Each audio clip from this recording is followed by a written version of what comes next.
El movimiento de los extranjeros y de las medidas del gobierno argentino y de muchas cuestiones que tienen que ver con las finanzas de nuestro país, como Martín Valcorba. Muchísimas gracias por estar con nosotras, sobre todo también por esto que tiene que ver con la obligatoriedad de la bancarización que estamos que está a debate y que posiblemente sea parte de la ley de urgente consideración.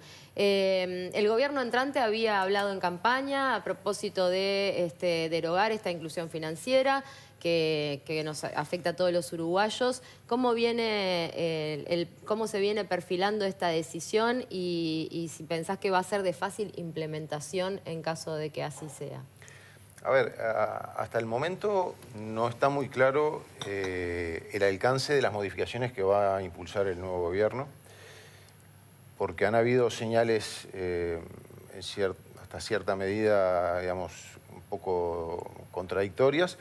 Inicialmente se hablaba de la derogación, luego se aclaró de que no se pretendía derogar la ley de inclusión financiera, sino eliminar algunas disposiciones que establecen algunas obligaciones.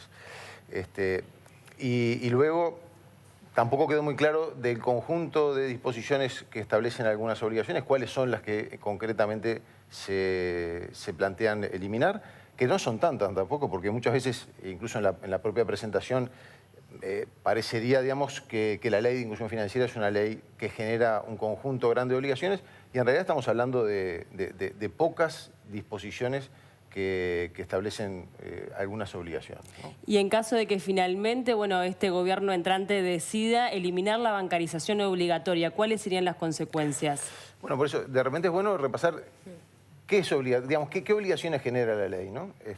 Y en primer lugar, la obligación más importante para nosotros es la que se le establece a los bancos de brindar un servicio gratuito. Es decir, hoy todos los trabajadores tienen derecho a cobrar en una cuenta bancaria o un instrumento de dinero electrónico, digamos, similar a una cuenta bancaria, pero emitido por agentes no bancarios, de manera gratuita, sin ningún costo ni para el trabajador ni para el empleador. Entonces, ahí hay una primera obligación que para nosotros es importante porque fue la base que permitió universalizar el acceso.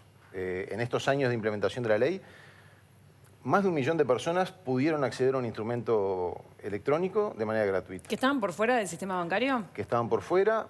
1 millón de personas. O que accedían a instrumentos, de repente, a una tarjeta de crédito, que no es tampoco el instrumento que se quiere promover, porque acá lo que se busca es un medio alternativo al efectivo. Usar el dinero que tenemos de una manera diferente, que no es endeudarse.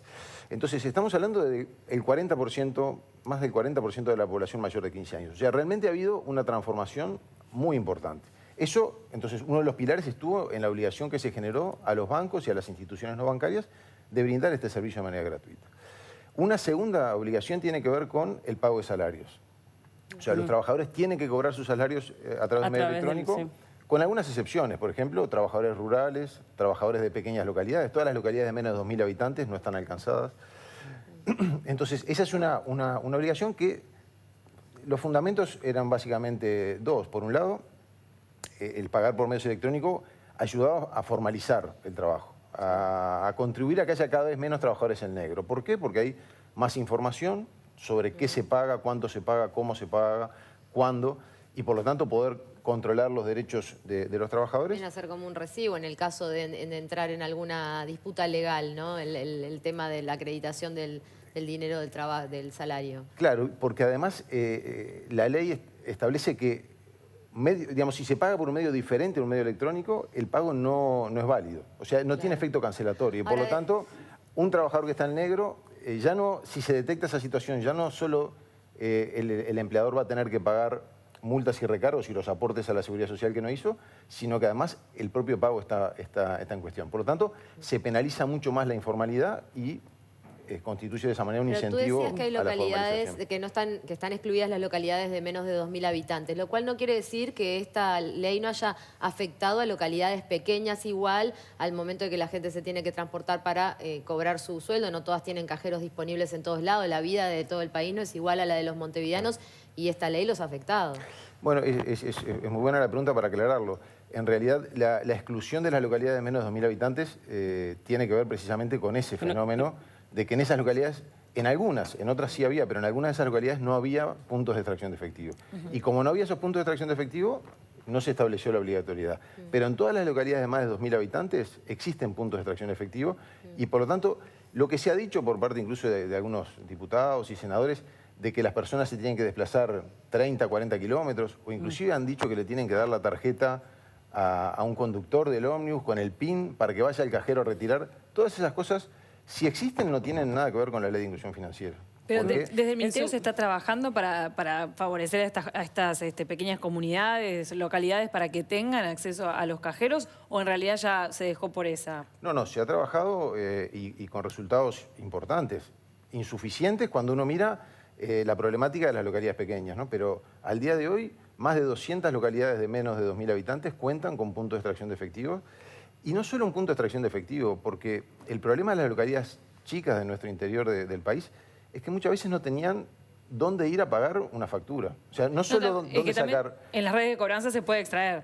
En las redes de cobranza se puede extraer, pero también habitualmente nosotros, los que no usan medios electrónicos para pagar las facturas, va a una red de cobranzas a pagar. Ahora, en las localidades chicas que no tienen esos locales de cobranza, el problema era no solo de no poder retirar efectivo, muchas veces ni siquiera se tenía una cuenta y por lo tanto eso no era un problema, sino muchas veces el problema era dónde poder ir a pagar servicios. Y hoy, en más de 200 localidades, se ha instalado corresponsales, lo que se conoce como corresponsales financieros, que son comercios que estaban instalados, puede ser una panadería, un almacén, una carnicería, una ferretería, que además de su actividad principal ofrece la posibilidad de realizar retiros de montos de repente de no más de 5.000 pesos, pero al mismo tiempo también la posibilidad de realizar pago de facturas de UTE, de OCE, ¿no? O sea, eso se ha avanzado mucho, todavía queda mucho camino por recorrer.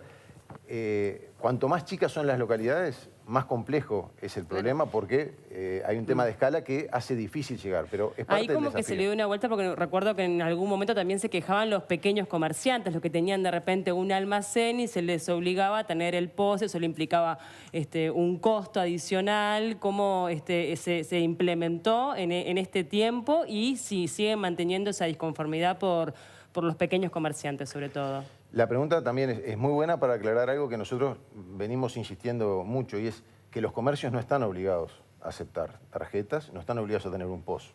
O sea, en lo que tiene que ver con por eso muchas veces cuando se dice que la ley de inclusión financiera es una ley que promueve un conjunto de obligaciones, se mete en el paquete cosas que no son así, porque el comercio puede decidir trabajar solo en efectivo y no está incumpliendo con ninguna disposición Es cierto, legal. pero son cuestiones que derivan de la expansión de la inclusión financiera y los comercios tácitamente se sienten obligados igual, aunque quizá la ley no los obligue específicamente. Yo tengo la tarjeta de débito, Claro, la pero típica. es muy interesante porque en realidad entonces no responde a una ley que, por ejemplo, derogándola se vaya a resolver el problema, sino que responde al cambio de hábitos de todos nosotros, que no es solo a cómo pagamos, sino también cómo compramos. Cada vez el comercio electrónico es más importante, cómo nos comunicamos entre las personas, cómo se da el trabajo. O sea, estamos yendo hacia una economía y a una sociedad que es mucho más digital. Que se ve potenciada por la ley también. Claro. O sea, la ley le da un marco legal a este proceso que ya estaba ocurriendo, pero no de forma tan acelerada. La ley en realidad lo que hizo fue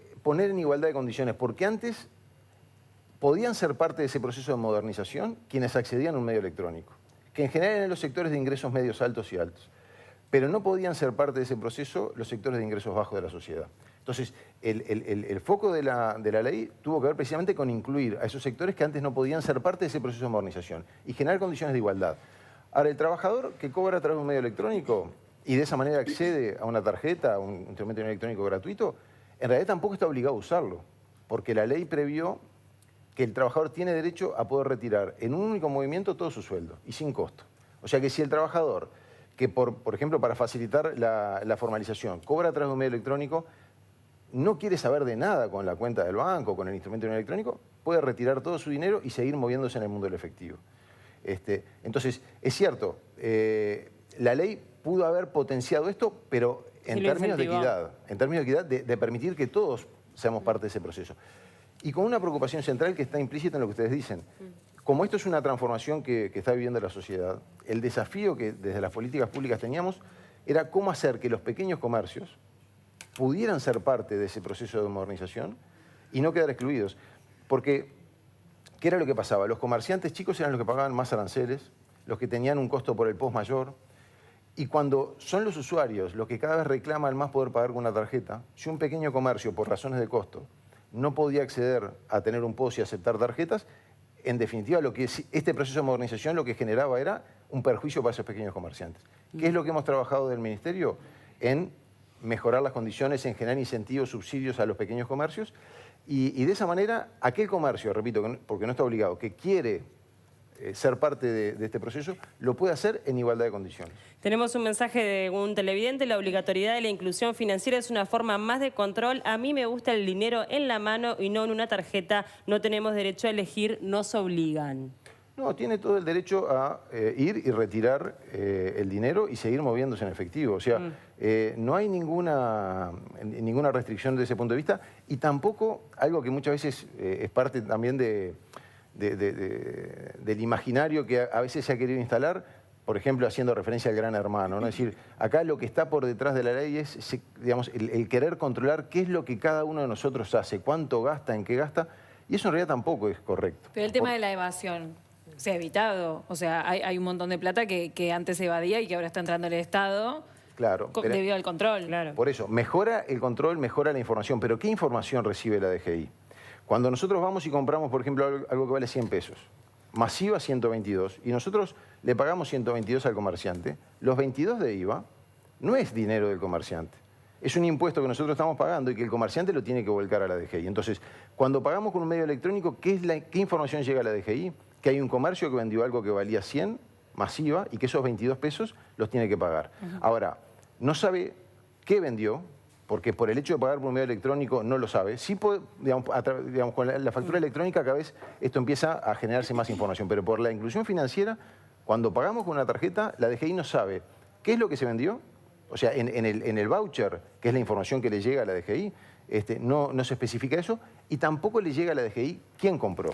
Simplemente que hay un comercio que hizo una venta, que nos cobró impuestos a nosotros y que esos impuestos los tiene que volcar a renta general, porque es lo que financia todos los gastos del Estado, ¿no? La derogación favorece a los evasores y los patrones que te quieren explotar. Derogarla sería ser cómplice, es lo que buscan. Bueno, así que hay opiniones encontradas entre los televidentes. Sí, y un dato que es importante respecto a esa percepción de que muchas veces hay una opinión contraria a las disposiciones de la ley.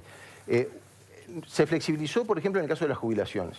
Y hoy todos los jubilados y todos los pasivos, los pensionistas, pueden elegir cobrar, por ejemplo, en efectivo. No están obligados a cobrar por medios electrónicos. ¿Ustedes saben cuál es el porcentaje de nuevos jubilados, de las personas que inician una nueva prestación, jubilados o pensionistas, que eligen cobrar a través de medios electrónicos? Sí, 100% debe ser, no necesito. Más del 90, 93% han elegido en un segmento de la población de mayor edad que en principio uno podría decir es el que está más alejado de la tecnología. Bueno, por una mayoría abrumadora ha elegido cobrar por medios electrónicos. Entonces, tampoco es que la sociedad tenga... Pones en cuestión de que haya un rechazo de plano de la sociedad, sino que es un proceso que genera algunas resistencias y, bueno, sin duda de las cámaras empresariales, y veremos qué hace el nuevo gobierno, que a su vez está hablando de flexibilización de la economía por el tema de los argentinos, a ver si la derogación de esta ley se incluye en ese término flexibilización que estuvimos escuchando, ¿no? Muchísimas gracias, Martín Valcorba, por haber venido. Da para hablar largo y tendido, pero bueno, los tiempos televisivos a veces son un poquito así. Gracias por estar con nosotros. Muchas gracias a ustedes y a las órdenes para cuando ustedes dispongan. Muy bien. Bueno, dejamos la seriedad a un lado, porque